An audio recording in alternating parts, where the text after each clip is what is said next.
memories that are special to us, and certainly just remembering George's life is so important. George Noel Stoops, 95, of Nampa, passed away on November 3rd, 2017 in Boise. His burial will follow at 3 p.m. at the Idaho State Veterans Cemetery in Boise. And an online guest book is available at www.nampafuneralhome.com.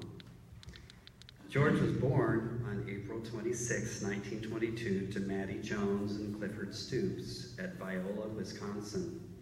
He was the youngest of 3 brothers, Marion, Wesley, and Norval, and 1 sister, Pauline.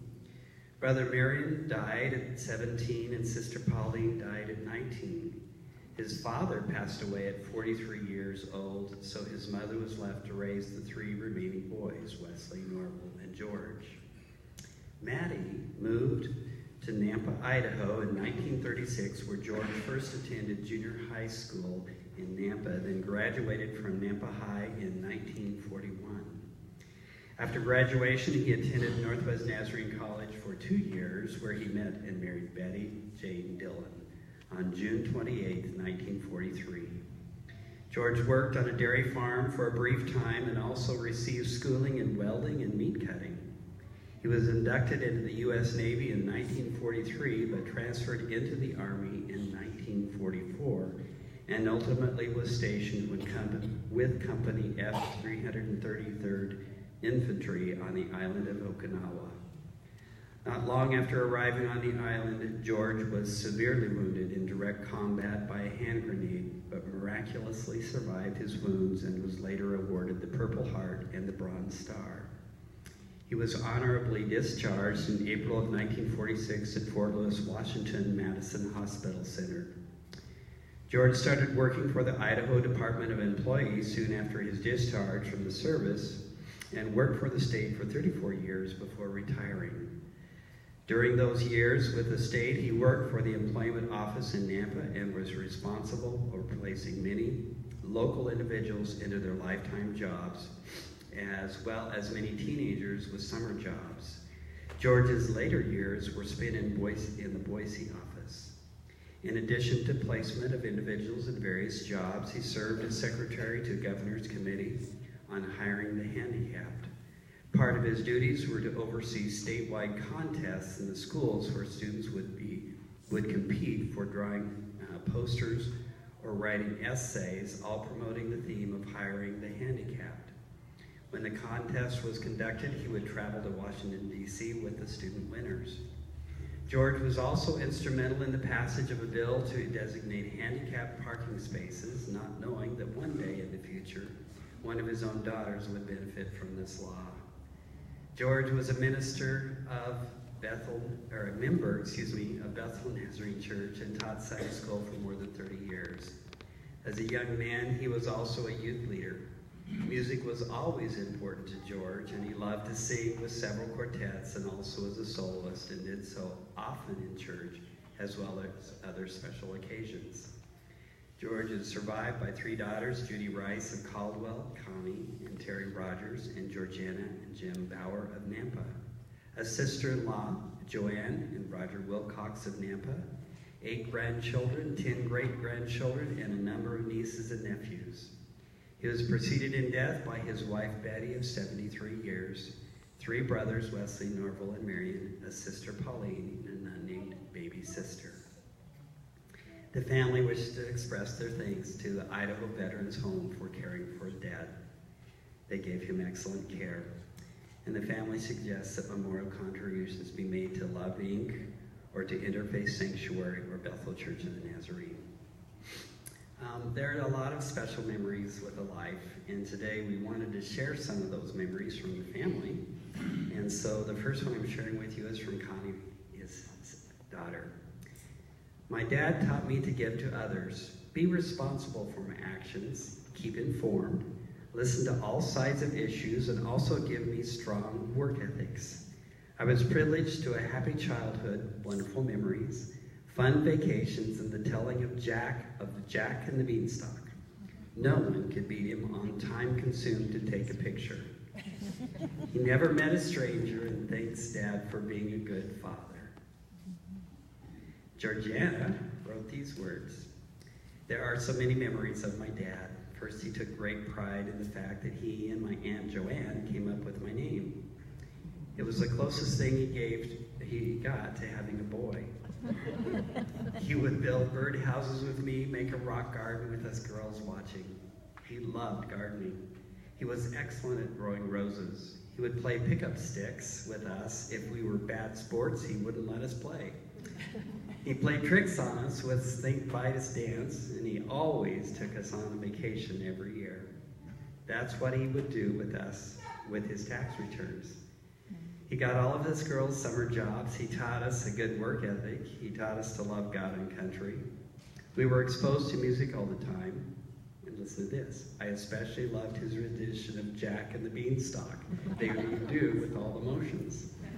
He taught us by example to help those in need. His pride and joy was the cabin that he and my husband Jim built. He became a very tolerant and kind person, even more in the last 2 years of his life. He took the harshness of life bravely. He really loved the race of life with humor and a strong faith in God. I love you and I will miss you, Dad, Georgiana. Judy wrote these words. Matthew 25:21, well done, thou good and faithful servant. I'm thankful to have been raised in a Christian home with a dad and mom who loved and cared for me. Dad was going to build me a playhouse when I was about 4 years old. He took me by a place that had a playhouse and he wanted to get some ideas from them, so he went up to the door and the lady told him to leave me for a while and let me play so he left me there to play. He got busy with life, and that was the closest I ever got to the playhouse. I'm thankful for that memory. He worked for the employment office and was a very giving and caring person. He would bring people home with him that needed meals and a place to stay for the night. I never heard how Betty felt about that, but he usually took them to church with us also. I have some good memories of the dad at Christmas, enjoyed Christmas shopping with him for 25 years or more. He would take a full day, and he would let me choose from Ontario to Boise. I would help Dad shop for Mom and do some of the shopping also. At the end of the day, he would take me anywhere I wanted to go for dinner. The Red Lobster got to be our favorite for the last several years. See you in heaven, Dad. I'm glad to get to be with Mom. I'm glad you get to be with Mom and rejoicing together. Judy, I love you, Judy. Brian also wrote these words. Upon finding that my grandfather passed away, a hospital colleague of mine asked how old he was. When my colleague discovered that my grandfather was 95 years old, he commented that I was very blessed to have my grandpa with us so long. I was blessed indeed. My grandfather grew up without his father. When I was young, he told me that he wanted to be for me what he wished that he would have had when he was growing up. My grandfather became my protector, my supporter, my mentor, and my best friend. He was many men all in one. When I was young, he was still working full-time. I would always hide behind the couch in the living room while waiting for him to come home on the bus. I would wait for him to come through the door after a long day, and then I'd spring up and yell, "Surprise, Papa!" He would always drop his briefcase, run to give me a hug. How I wish for one more hug. As I grew, we worked, played, traveled, and prayed together. There were times that my grandfather would slip up and call me son. When I would ask him why he called me son, he would state that he loved me enough that he often felt as though I was like a son to him. I too loved him as much as I knew how to love. How I wish to hear "I love you" from him one last time.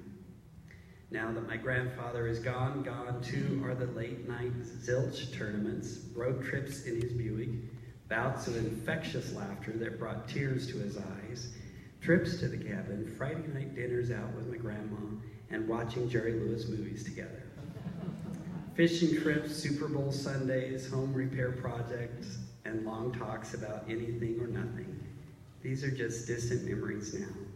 Thank God for cherished memories. How I wish for one more memory to be made together. My children got to see a modicum of this man that I now mourn. He cherished my children. As I watched my grandfather play with them, I hoped that they too would realize how privileged they were to love a man who loved them so much too. To find this in life is rare. How I wish that they could have more time with the man who loved being their papa too. Dear Lord, I am jealous that you now get to have my grandfather with you.